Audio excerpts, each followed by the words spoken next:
Hello everyone, and welcome back to our web series. My name is Michael. I'm a speech-language pathologist with Providence Home Health. We are located right here in Wichita, and we serve Wichita and the surrounding areas.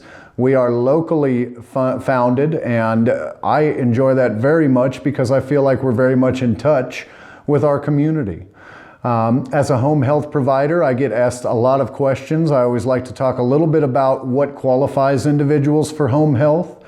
If you're having difficulty with things such as dressing, grooming, showering, if things are becoming more difficult for you, and you notice that it's a taxing effort to perform these things, and then when you go out of the house for things like shopping, appointments, meals with friends and family, and when you come home, it was a taxing effort and it takes you some time to recover, you may very well be eligible and able to benefit from home health services.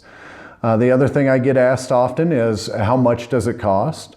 And the beautiful thing about home health services is most insurances pay it out at 100%, meaning that there's no out-of-pocket cost for you. And in these times, any penny saved is a penny earned. So today what I want to talk to you about is congestive heart failure, or CHF. There's some facts that I'd like to share about CHF, and I share these because I understand not everyone has CHF, congestive heart failure, but I want people to understand how easy it is to be diagnosed with CHF. CHF accounts for 1 in 4 deaths every year, so you can see how major this diagnosis is when it comes to the death toll. Failure in the CHF, or congestive heart failure, failure does not mean the end. By definition, it means lack of success. So, appropriate care from a team of trained and licensed home health clinicians can help patients to live very happy, purposeful lives, oftentimes symptom-free. Although chronic, with the proper treatment, many CHF patients live symptom-free and no longer need to or require as many physician appointments, which everybody likes. More people, this is a fact that I think everyone needs to know, more people leave the hospital with a diagnosis of congestive heart failure than any other diagnosis, meaning they go in for one thing and they come out with that diagnosis. Right now, nearly 5 million Americans have a diagnosis of CHF. Now, this affects men and women equally. It's responsible for more hospitalizations than all forms of cancer combined. Medicare spends nearly $40 billion annually on the treatment of congestive heart failure. The majority of this cost is due to 2 things: hospitalization and rehospitalization. So what is it? What is CHF? This occurs when the muscles and/or the valves of the heart are weakened or damaged. This causes blood to back up, and it backs up into organs such as the heart, the lungs, or even extremities. The heart pumps less efficiently.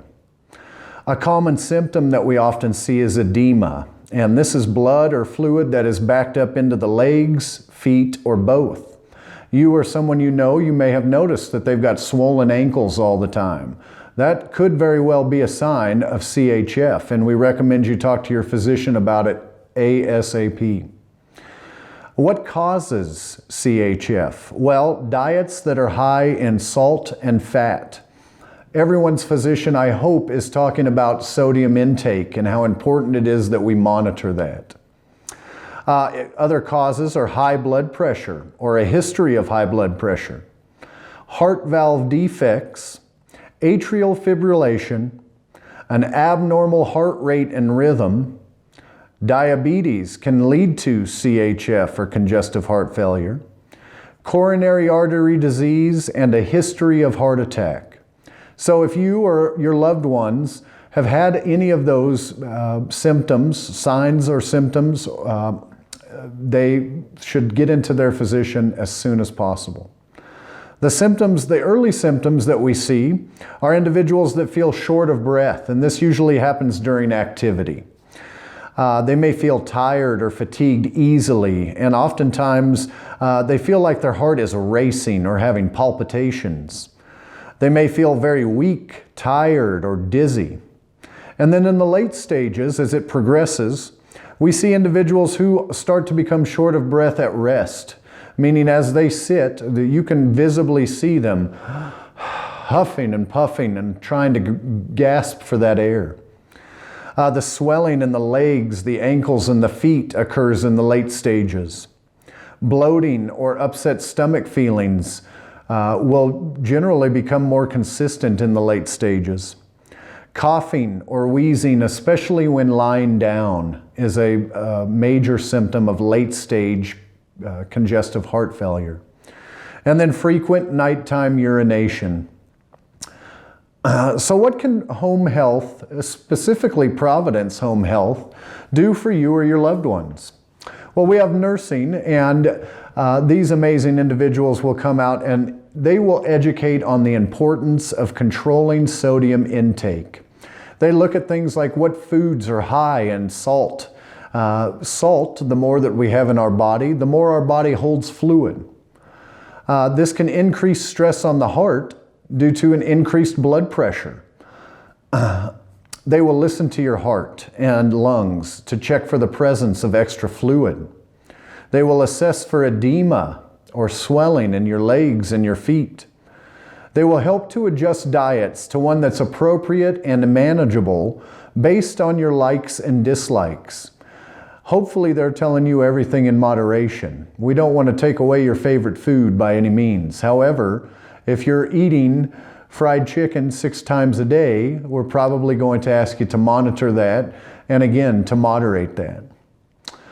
They will assist with daily weights for management of the disease process. And this weight is so important because a fluctuation in weight of 3 pounds or greater is cause for concern. And we want to make sure that's reported to the physician immediately. And then they'll answer any and all questions about your medications. They'll reconcile those medications and make sure that you're taking what you need to and not taking what you shouldn't be. And then we have therapy. Our trained occupational and physical therapists will design a personalized plan for you to decrease the risk of damaging an already fragile heart. I've had lots of individuals, I've even had physicians say, people with congestive heart failure cannot do physical therapy. And unfortunately, they are wrong. What we do is we tailor our home exercise program so that they're not overdoing it. They'll make recommendations on postures, signs and symptoms to be aware of, and energy conservation strategies to improve your mobility. Our speech therapists, myself, I can assist in training for increased breath support, which is vital to so many aspects of our life. Not only mobility, but mealtime. We don't think about how much our breathing affects how we eat. It's something we've all taken for granted. And then, of course, conversations. If you've heard anyone that, when they're conversating, talks like this, it may be because they have congestive heart failure, and that buildup around their heart and their lungs is causing difficulty breathing. So I want to offer some quick tips before we go. And I do this because I love to be here, and I want you all to be happy and healthy, and I want you all to be here with me. There's some foods that I'd like you to avoid, or definitely at least look at eating in moderation. Those foods are canned soups or meats, such as chicken or fish, frozen dinners, certain soda pops. And I've had individuals who will tell me they don't drink water during the day because they drink soda pop. Soda pop does not replace water as a hydration factor. So please speak with your physician and make sure you're maintaining your hydration. Processed cheese and even ketchup, because they're so high in sodium, are things that we may ask you to cut out of your diet or at least, again, moderate. So, without further ado, thank you all for your time today. We hope this has answered some of your questions, and we'd love to hear from you in our comment section. If you have additional questions, please feel free to call us. or reach out to us on our Facebook. But call our office at 316-558-5956 and we'll be more than happy to assist you. So please stay safe, enjoy your time with your family, and I'll see you next time. Thanks so much for joining us. Bye-bye.